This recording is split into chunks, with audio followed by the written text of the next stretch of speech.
capítulo 13. Lucas, capítulo 13. Coloque-se em pé, por favor. Lucas 13. Você aí acompanhando pela internet, você já compartilhou esse culto? Mande uma mensagem agora. Diga, olha, a palavra de Deus vai ser pregada. Ouça, acompanhe. Faça isso, meus irmãos.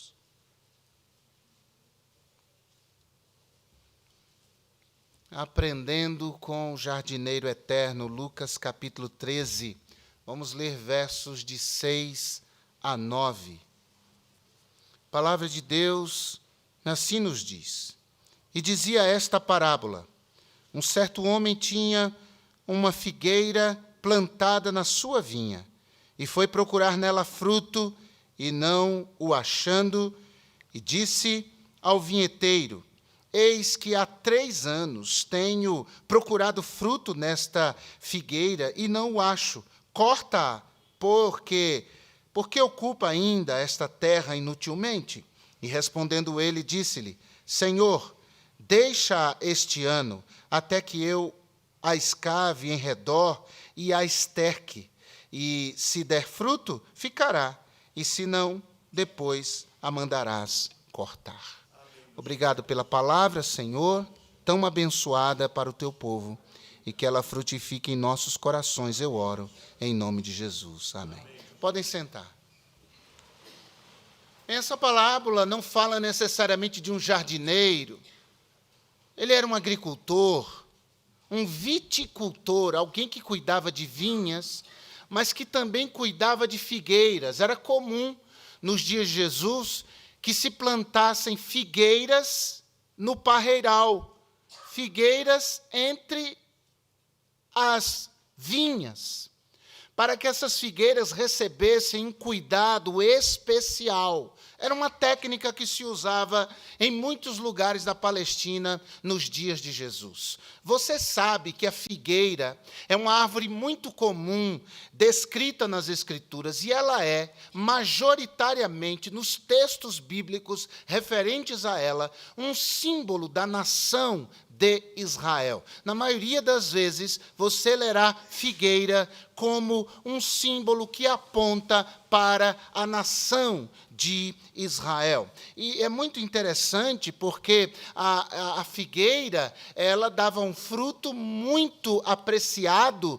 pelos judeus da Palestina naquele tempo. E Israel, muitas vezes, é tido como uma figueira que não é frutífera, como uma figueira que não dá frutos, ou pelo menos uma figueira que não dá os frutos que Deus, aquele que a plantou, porque Israel só existe como fruto da soberana vontade de Deus, ou seja, Deus que plantou esta árvore, Deus que regou essa árvore, que cuidou dessa árvore, vê que no tempo de frutos para Deus, Israel não dava frutos, ou dava frutos que não era da vontade do Senhor. Aquele fruto que Deus ansiava, que Deus esperava da parte de Israel, Israel não deu. João capítulo 1, versículo 11, quando a Bíblia diz a respeito de Jesus em relação a Israel, de Israel em relação a Jesus. Veio para o que era seu e os seus não o receberam. Israel rejeitou a Jesus. O fruto, o maior fruto, o mais precioso fruto que Israel deveria dar, não deu, rejeitando ao Senhor e Salvador Jesus Cristo. Então, irmãos, esse texto fala de um homem que plantou numa vinha uma figueira. Ele era o dono daquela vinha.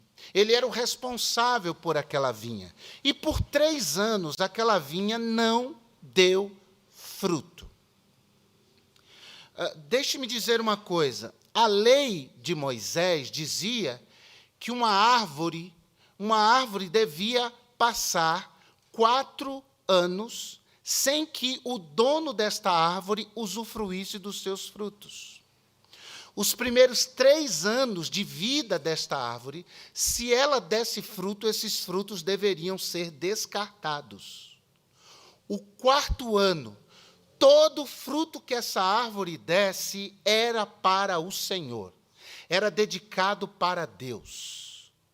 E a partir do 5º ano, todo fruto que essa árvore desse era de propriedade exclusiva de seu dono. Levítico capítulo 19, versos 23 a 25.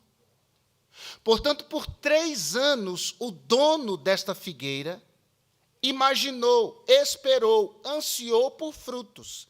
Certamente depois, irmãos, do 4º ano de vida desta árvore, esse dono da figueira aguardou ansiosamente pelos frutos que não vieram. E frustrado, o dono desta árvore ordena ao seu servo que dela cuidava que cortasse a árvore, porque ela estava ocupando um lugar inutilmente. Uma árvore sem frutos, na visão daquele homem, não deveria ocupar lugar, era inútil. Ou seja, só seria útil se houvesse frutos. Bem, nós já estabelecemos aqui que a figueira é um símbolo de Israel. Mas, irmãos, há algumas lições espirituais que podemos tirar com esta parábola que Jesus contou. Algumas coisas que eu e você somos postos por Deus a pensar e a raciocinar, a fim de que a nossa vida cristã seja melhor, mais vibrante. E por que não dizer, uma vida cristã mais frutífera ou frutífera, se porventura, neste período, a sua vida não esteja dando os frutos que Deus deseja, que Deus espera. São 3 lições fundamentais extraídas desta parábola. A primeira delas é a que diz que Deus espera que frutifiquemos aonde Ele nos plantou. Deus lhe plantou, Ele espera frutos. Deus não admite crentes infrutíferos. A parábola nos ensina isso. O dono da terra, o dono da plantação, o dono da figueira disse: eu tenho esperado por 3 anos, não há fruto. Cortem esta figueira fora. Tirem ela daí. Essa coisa da falta de frutos incomoda muito nosso Deus e Senhor. Afinal de contas, foi essa sensação que Jesus teve diante daquela figueira que ficava no caminho entre Jerusalém e Betânia.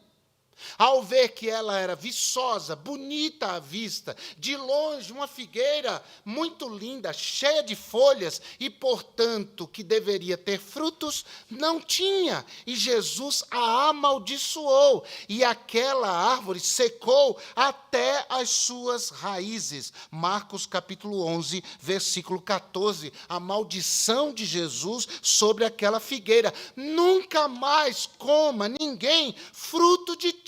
Você não tem frutos, você não serve para existir.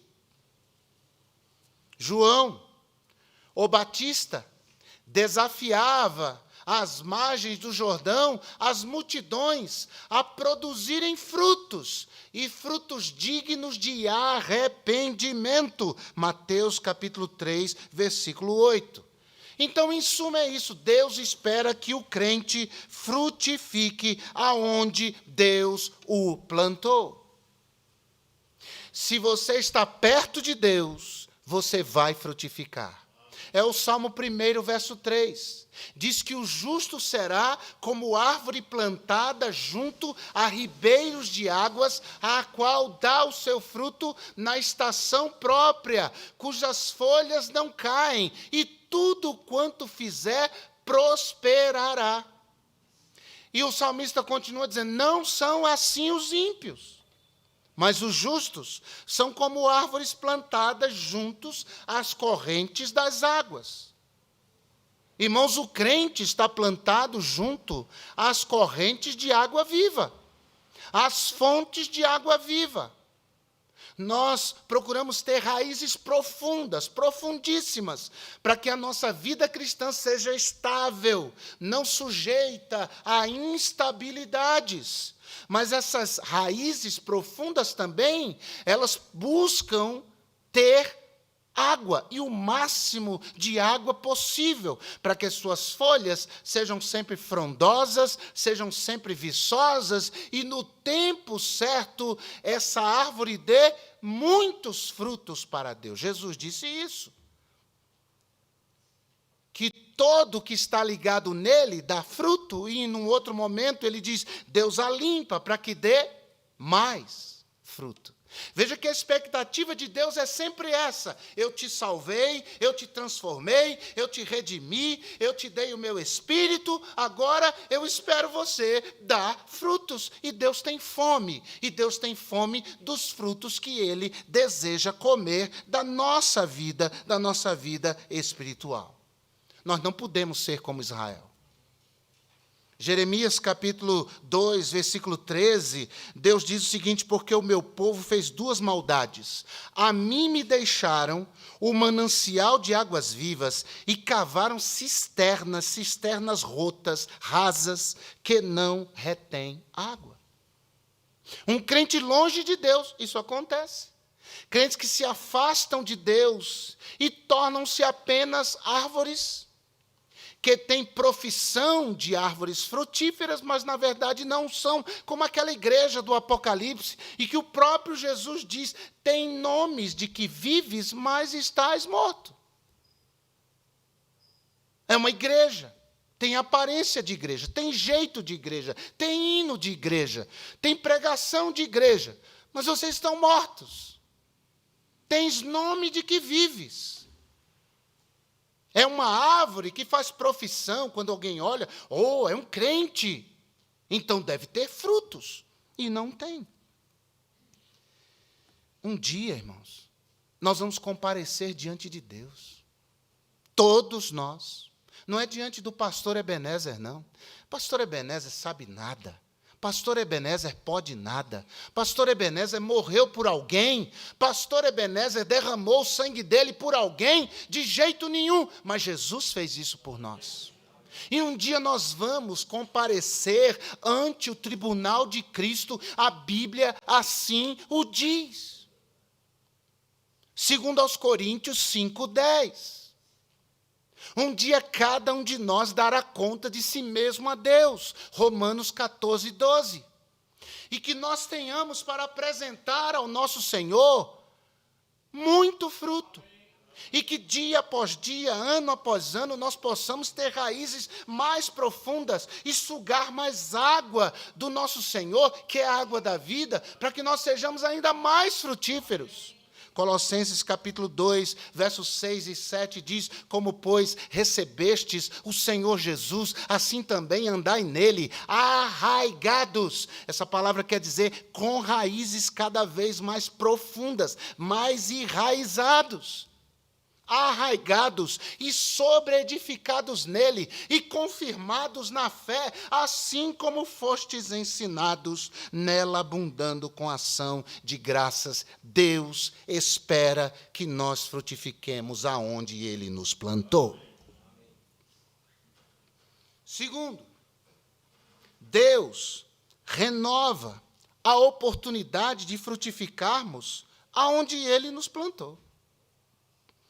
Veja que no verso 7, final do versículo, o dono da figueira diz, corta, porque ocupa ainda a terra inutilmente.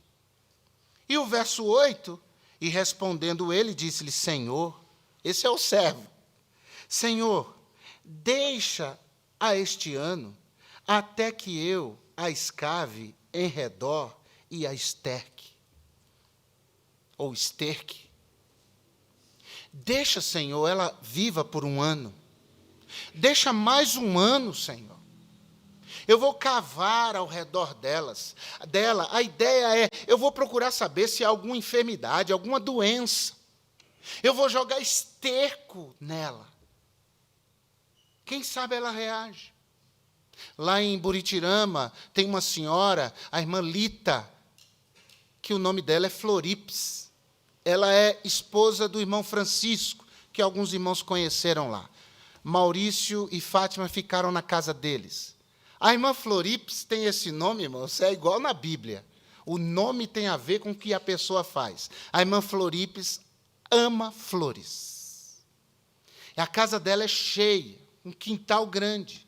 E lá se tornou um hospital de flores, um hospital de plantas. A planta está lá morrendo, a pessoa tentou de todo jeito, porque eu não sei se vocês são igual a mim. Eu começo a regar, a planta morre. Mas tem gente que tem uma mão boa para a planta, não é? A irmã Floripes é assim. Então, aquelas plantas já condenadas recebem uma segunda chance. E ela mostra, pastor, olha aqui, ó, bonita, chegou aqui quase morta, olha lá, as flores, olha que bonita. Nós não temos muita paciência de dar chance para as pessoas. A gente dá uma, dá duas, dá três, depois fala, chega. Deus não. Deus sempre nos dará uma nova oportunidade de frutificarmos aonde Ele nos plantou.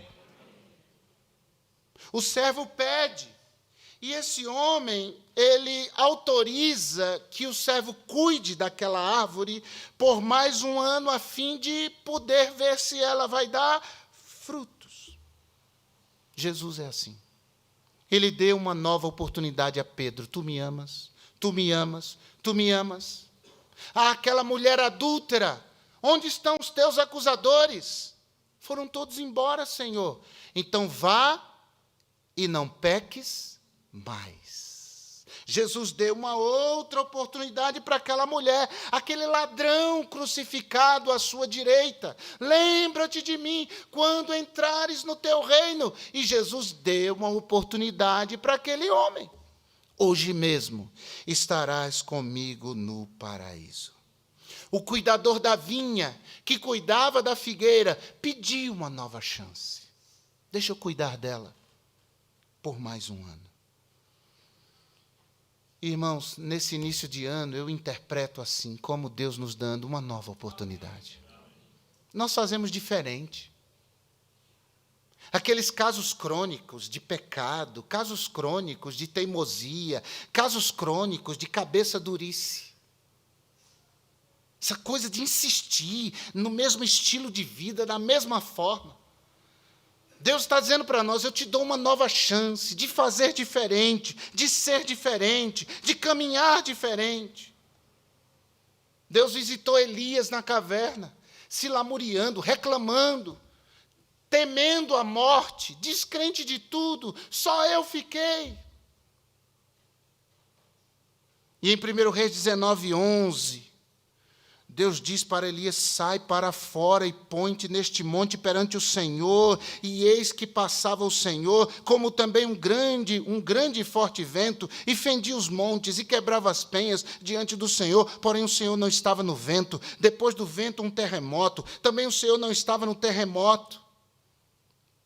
Depois uma brisa suave, Deus dizendo, que fazes aqui, Elias? Tem gente para ungir. Tem reis para você ungir. Tem um sucessor para você ungir. Tem coisa para fazer. Vai lá. Tudo bem, você caiu aí nessa depressão temporária, descrente de tudo, com medo dessa mulher, cansado, exaurido fisicamente, depois de ter corrido atrás do carro do rei, depois de ter ficado um tempão nesse deserto caminhando, depois de ter vencido aqueles profetas de Baal e Aserá lá no Monte Carmelo, eu sei que você está exausto. Mas come a comida que o anjo fez e vai, porque tem coisas para fazer. Há uma nova oportunidade para você servir. Não menospreze a nova chance que Deus lhe dá de fazer diferente. Eu fico impressionado. Muita gente obstinada que é do mesmo jeito. Ele vai morrer daquele jeito. Meu Deus, ele não entende que vai se encontrar com Deus. Não é com o pastor. É com Deus. E se isso não é razão suficiente para nós mudarmos a nossa cabeça e a nossa maneira de viver, Então nada vai mudar. Não menospreze as oportunidades que Deus lhe dá. Jesus disse a Jerusalém: Jerusalém, Jerusalém, o que você anda fazendo? Rejeitando, matando os profetas que te foram enviados, como eu gostaria de juntar você debaixo das minhas asas, como a galinha faz com seus pintainhos.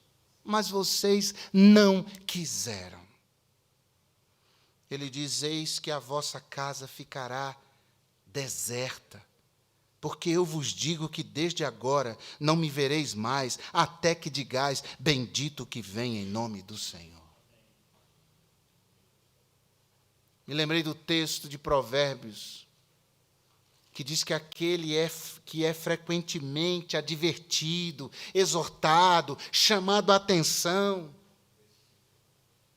cairá, será ferido, e não haverá cura. Chega uma hora que Deus entrega à pessoa a sua obstinação. É o que você quer, você não ouve aviso, você não aproveita as oportunidades, você não se quebranta, você não se arrepende. Então fica aí com o seu pecado e sofre as consequências da sua vida. Deus providencia sempre, irmãos, uma nova oportunidade. Ele renova a oportunidade para frutificarmos aonde Ele nos plantou. Mas deixa eu terminar. Em terceiro lugar, Deus providencia motivações para frutificarmos aonde Ele nos plantou. O verso 8 ainda. O homem diz: Senhor, deixa este ano até que eu a escave em redor e a esterque. Esse verbo é interessante. Deixa eu estercar, jogar esterco no pé dessa árvore. E eu fiquei pensando no esterco, porque é uma coisa suja, é uma coisa mal cheirosa, é uma coisa asquerosa, inclusive. E é isso que aquele agricultor ia usar para que a planta, ou melhor, a árvore, pudesse frutificar. Nós sabemos que, embora mal cheiroso, asqueroso, seja lá o que for, fedorento, o esterco tem propriedades naturais, irmãos, que potencializam a saúde de uma planta, de uma árvore. É um adubo natural poderosíssimo. E, em alguns casos, muito melhor do que certos adubos aí, artificiais, manipulados em laboratório, que se vende, fertilizantes e coisa do tipo. Para a sua e para a minha vida frutificar, Deus joga esterco. Deus joga coisas mal cheirosas, coisas asquerosas, coisas não agradáveis. Deus joga lá na vida da gente, para a gente ser curado, para a gente frutificar. É interessante, Deus usa pessoas difíceis, Deus usa situações difíceis, Deus usa enfermidades difíceis, Deus usa complicações no trabalho. Às vezes até Deus permite a perda de um trabalho. Deus fecha portas. Deus tira certas alegrias que vão embora para mexer com a gente. É Deus cavucando em redor de nós. É Deus jogando estrume. Mas para que isso produza uma coisa boa. Depois da sua tribulação, Jó disse, Jó 42:5, com o ouvir dos meus ouvidos, ouvi, mas agora te veem os meus olhos. Aquele esterco serviu para que Jó tivesse uma mudança de mentalidade e que a sua vida espiritual ganhasse um padrão ainda mais elevado. Salmo 119:71, o salmista diz: foi-me bom ter sido afligido, para que aprendesse os teus estatutos. Romanos capítulo 5, verso 3, e não somente isto, mas também nos gloriamos nas tribulações, sabendo que a tribulação produz, no caso aqui, produz paciência. É o estrume que Deus joga na vida da gente. Porque a gente pensa, o diabo, Senhor, o diabo. E Deus diz, eu que permiti. Está tudo no meu controle. Eu estou sabendo de tudo. Eu permiti porque eu sei o que eu quero fazer da sua vida, o que eu quero tirar da sua vida e o que eu quero colocar na sua vida. Eu sei os frutos que eu quero em você e eu sei os frutos que eu não quero em você. Por isso eu estou tomando esse tipo de atitude. Então valorize o estrume que Deus permite na sua vida. Confie em Deus, porque tem que confiar. A gente não tem resposta. A gente não sabe o que fazer. E a gente fica, meu Deus, mas quanto estrume. Mas eu confio, se chegou tanto assim, o Senhor sabe o que faz. Não foi isso que Deus fez, levando o povo lá para a Babilônia? Bota estrume nisso. E aí Deus usa Jeremias para dizer, pois eu bem sei os planos que tenho a vosso respeito. Planos de paz, não de mal. Vocês estão no meio do estrume. Mas isso tudo é meu plano. É um plano de paz para vocês e não de mal, para dar a vocês o fim que vocês esperam. E 70 anos depois, vemos o povo voltando para casa e dizendo, grandes coisas o Senhor tem feito por nós. Nós estávamos como os que sonham quando o Senhor nos tirou do cativeiro, e nós voltamos até Sião. Traz-nos, Senhor, outra vez, do cativeiro como as correntes das águas do sul, cheios de alegria. Isso é uma expressão vívida, irmãos, do amor que Deus tem por nós. É um amor tão grande que permite até que nós sejamos cavados até as raízes da nossa vida, as estruturas da nossa história. Ele joga estrume lá, essas tribulações que nos quebrantam, que nos tornam mais humildes, que nos faz ser mais sensíveis, que nos faz enxergar a vida com outros olhos e que nos faz viver na atmosfera espiritual. Tira os olhos do aqui e agora e coloca os olhos no ali e além. É isso que Deus faz. Agora, que frutos são esses que Deus espera e eu termino? Esse fruto não é ganhar mais dinheiro, eu sinto muito. Esse fruto não é o crescimento da sua empresa. Ou se você trabalha em uma empresa, ela não é sua. Esse fruto não é uma promoção no trabalho, nem uma saúde inabalável, ou não ter nenhum problema na sua família. Esse não é o fruto que Deus espera. Essas coisas todas podem ser adubos. Mas Deus espera mesmo é que esses frutos que você vai dar sejam o caráter de Cristo vivo na sua e na minha vida. É nos parecermos mais com Jesus. É andarmos nas pegadas, nas pisadas de Jesus. É expressarmos o jeito, a maneira, a forma, a personalidade, a presença viva de Cristo em nós. É alguém olhar e dizer, eu sei quem Ele é, eu sei as dificuldades que Ele tem, mas eu vejo Cristo nele. Esse é o fruto que Deus quer dar. Esse caráter de Cristo em nós. É a abundância da presença de Cristo em nós. Por isso temos que orar por mais de Cristo e menos de nós. Mais de Cristo e menos de mim. Mais de Cristo e menos de mim. Mais de Cristo e menos de mim. Mais de Cristo e menos de mim. Israel era uma figueira infrutífera e sofreu as consequências disso. Porque rejeitou Jesus. Porém, mais de Cristo, essa nação será transformada e dará os frutos que Deus espera. E o que é que mais importa, senão que demos os frutos que Deus deseja ver? O que é que mais importa? Então, que Deus nos ajude, irmãos. E essa noite seja uma noite, um marco na vida da gente. Porque Jesus está de olho em nós. Ele está de olho nos frutos. E a minha oração é que Ele olhe para nós e veja coisas que Ele gosta. A começar em mim. Ele está olhando para nós. Então, que demos os frutos que Deus quer que nós demos. para a sua glória. Porque Deus está aqui hoje e Ele está olhando para nós, por entre as folhas da nossa religiosidade, da nossa capacidade, da nossa aparência cristã. Deus, Ele olha o profundo e o escondido, nos diz a palavra de Deus. E o que é que Ele está vendo lá?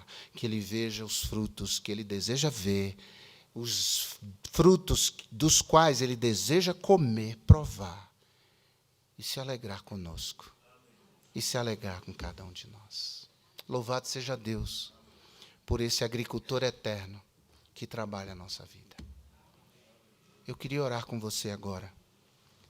E hoje à noite eu gostaria de pedir, se você precisa de oração, alguma coisa urgente, algo talvez que Deus falou com você, eu queria que você viesse aqui à frente, eu quero orar por você.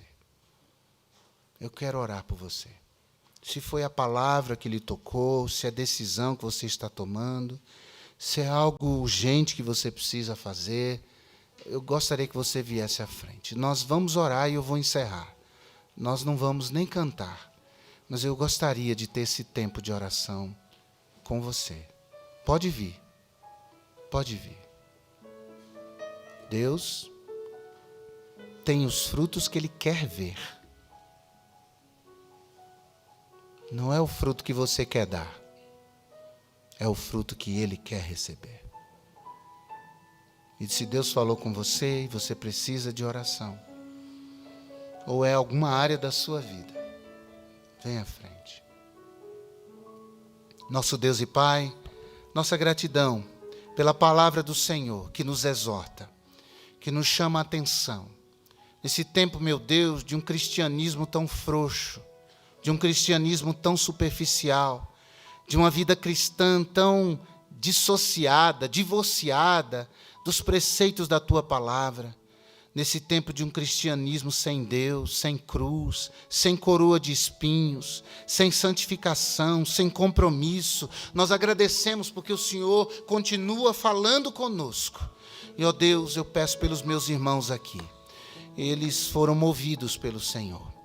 E, ó Deus, há necessidades em suas vidas, há questões no seu coração, há situações em suas mentes, há decisões que eles estão tomando, há renúncias que eles estão fazendo. Meu Deus, eu peço, meu Pai, que o Senhor os honre, meu Deus. Muitos estão vindo, reconhecendo o adubo, o esterco, e o Senhor tem colocado na vida deles. Que o Senhor dê forças a eles, meu Deus, para que eles passem por esta prova, para que, meu Deus, eles sejam curados da sua enfermidade espiritual, para que, meu Deus, os seus ramos sejam frutíferos, meu Deus. Ó Pai, dá-nos o fruto, Senhor, que queres que nós demos, meu Deus. Por isso, adube nossa vida, limpe os nossos galhos, opere, meu Deus, a seiva da nossa vida espiritual, para que nós possamos dar os frutos que queres comer da nossa vida. Muito obrigado, Senhor, pela sensibilidade dos meus irmãos, e que o Senhor os honre, que o Senhor os abençoe, que o Senhor os coroe de graça, de bondade e de misericórdia. É a minha oração nesta noite, em nome de Jesus. Amém e amém.